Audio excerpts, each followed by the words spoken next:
Meghan Markle court row blew up by Stephen Glover, who is unsatisfied with the result.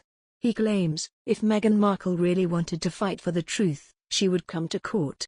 The court row drama erupted after the Associated newspaper, the publisher of the Mail on Sunday, Daily Mail and MailOnline, lost a Court of Appeal challenge against a ruling in favour of Meghan over the publication of extracts from a personal letter she sent to her estranged father Thomas Markle Snr. Meghan penned the letter to her father in August 2018.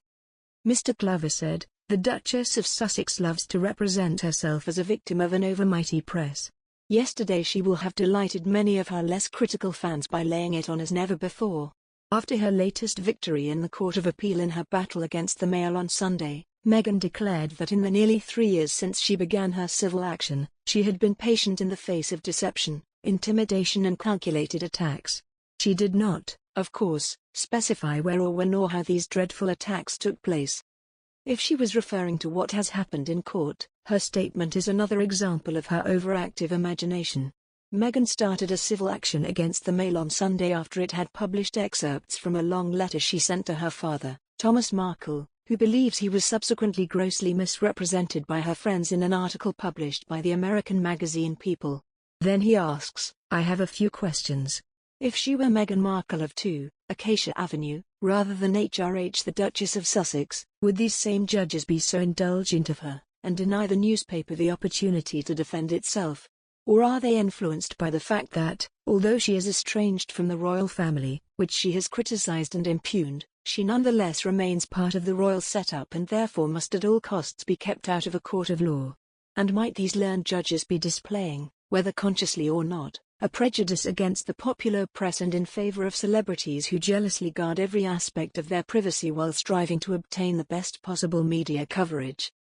According to Jason Knauf, Meghan Markle communications secretary, now working on Prince William's staff, there were multiple discussions and email exchanges about the book between its authors and Meghan, and between Knauf and its authors.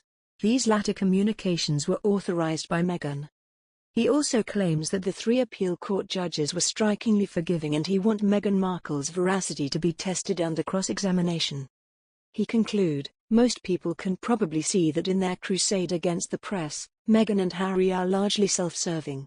They seek only favorable coverage and want their actions never to be examined or criticized. But I fear there are fans of the couple who will unthinkingly accept their depiction of the press as malign and destructive. Meghan and Harry are engaged in a war to influence public opinion, and their grim objective is to neuter the press. This is an attack on press freedom in which wild and damaging allegations are made by the Sussexes without evidence being produced. And the Mail on Sunday is deprived by English judges of the opportunity to defend itself. If Meghan really wanted to fight for the truth, she would come to court. And, in what is supposed to be a land of liberty, judges who are not awed by royalty and cherish a free press would allow a proper trial."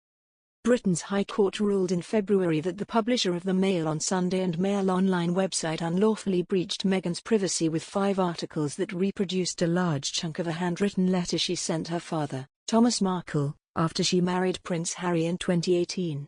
The publisher appealed, and a hearing was held last month. Dismissing the appeal, Senior Appeals Judge Geoffrey Vaux said Thursday that the Duchess had a reasonable expectation of privacy in the contents of the letter.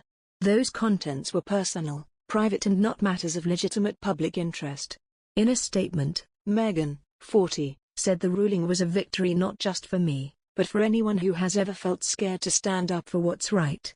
What matters most is that we are now collectively brave enough to reshape a tabloid industry that conditions people to be cruel, and profits from the lies and pain that they create, she said. In their appeal, Associated newspapers had also argued that Meghan made private information public by cooperating with Omid Scobie and Carolyn Durand, authors of Finding Freedom, a sympathetic book about her and Harry. The Duchess lawyers had previously denied that she or Harry collaborated with the authors. But Knauf said in evidence to the court that he gave the writers information, and discussed it with Harry and Meghan. Knauf's evidence, which hadn't previously been disclosed, was a dramatic twist in the long-running case.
itself? Or are they influenced by the fact that, although she is estranged from the royal family, which she has criticized and impugned, she nonetheless remains part of the royal setup and therefore must at all costs be kept out of a court of law? And might these learned judges be displaying, whether consciously or not, a prejudice against the popular press and in favor of celebrities who jealously guard every aspect of their privacy while striving to obtain the best possible media coverage? According to Jason Knauf, Meghan Markle communications secretary, now working on Prince William's staff, there were multiple discussions and email exchanges about the book between its authors and Meghan, and between Knauf and its authors. These latter communications were authorized by Meghan. He also claims that the